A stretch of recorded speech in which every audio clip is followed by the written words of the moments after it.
Atenção, está no ar a Rádio Libertadora. Assim sendo, declaro vaga a presidência da República. Começa agora o Hoje na História de Ópera Mundi. Hoje na História, 26 de novembro de 1620. Peregrinos chegam ao Novo Mundo a bordo do Mayflower.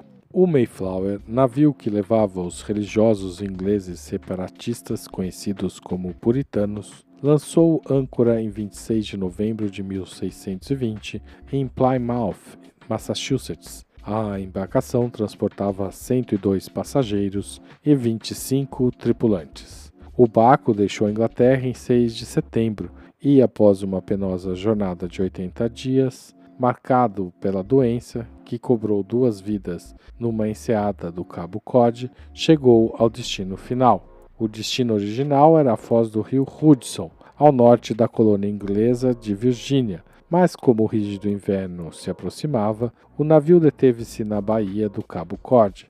Em 21 de março de 1621, todos os passageiros que permaneceram no navio durante o inverno mudaram-se para a localidade costeira de Plymouth. Em 5 de abril, o Mayflower retornou à Inglaterra. O Mayflower é um símbolo dos primórdios da colonização do futuro país chamado Estados Unidos. Os puritanos ingleses teriam empreendido a viagem para escapar da perseguição religiosa. Até hoje, os habitantes da Nova Inglaterra, no extremo nordeste do país, acreditam serem descendentes dos passageiros do Mayflower. O Mayflower era um cargueiro usado no transporte de vinho entre a França e a Inglaterra.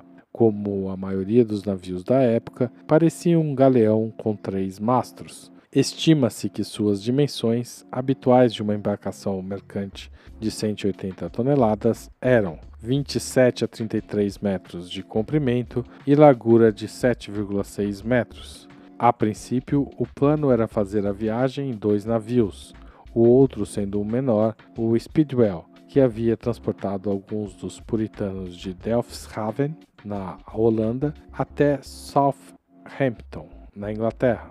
A primeira viagem dos navios partiu de Southampton em 15 de agosto de 1620. Todavia, o Speedwell fez água e teve de ser reparado em Dartmouth em 27 de agosto. Na segunda tentativa, os navios atingiram o Oceano Atlântico, mas de novo foram obrigados a retornar a Plymouth, Inglaterra, em virtude de o Speedwell novamente ter feito água. Mais tarde, revelou-se que não havia nada de errado com o Speedwell.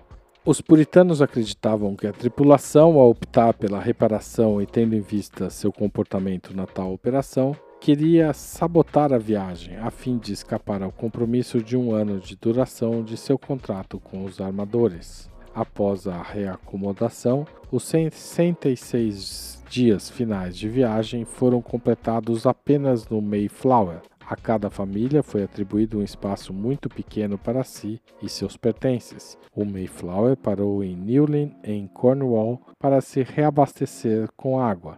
Com o fim de estabelecer certa ordem e acalmar as brigas que surgiram a bordo, os colonizadores redigiram e assinaram o Acordo de Mayflower, após o navio ter ancorado no Cabo Cod em 21 de novembro, no que hoje é o cais de Provincetown. Parte dos colonizadores, depois de desembarcar, explorou a área coberta de neve e descobriu uma aldeia indígena. Curiosos, escavaram túmulos construídos artificialmente, junto aos quais estava guardada certa quantidade de milho. O historiador Nathaniel Philbrick afirma que os colonizadores roubaram o milho e saquearam e profanaram os jazigos, desatando atritos com os nativos locais. Os colonizadores puritanos passaram a explorar a área do Cabo Cod e a costa próxima durante várias semanas, saqueando e roubando na passagem as mercadorias dos nativos. Depois de um difícil confronto com os indígenas Nausettes, decidiram acertar um acordo em dezembro de 1620. Durante o inverno, os passageiros permaneceram a bordo do Mayflower sofrendo de um surto de uma moléstia contagiosa, descrita como um misto de escorbuto, pneumonia e tuberculose. Quando o surto passou, restaram apenas 53 passageiros, pouco mais do que a metade. Igualmente, metade da tripulação também havia morrido. Hoje na História, texto original de Max Altman. Locução Haroldo Cerávulo, gravação Michele Coelho, edição Laila Manoeli. Você já fez uma assinatura solidária de Opera Mundi? Com 70 centavos por dia, você ajuda a imprensa independente e combativa. Acesse www.operamundi.com.br/apoio.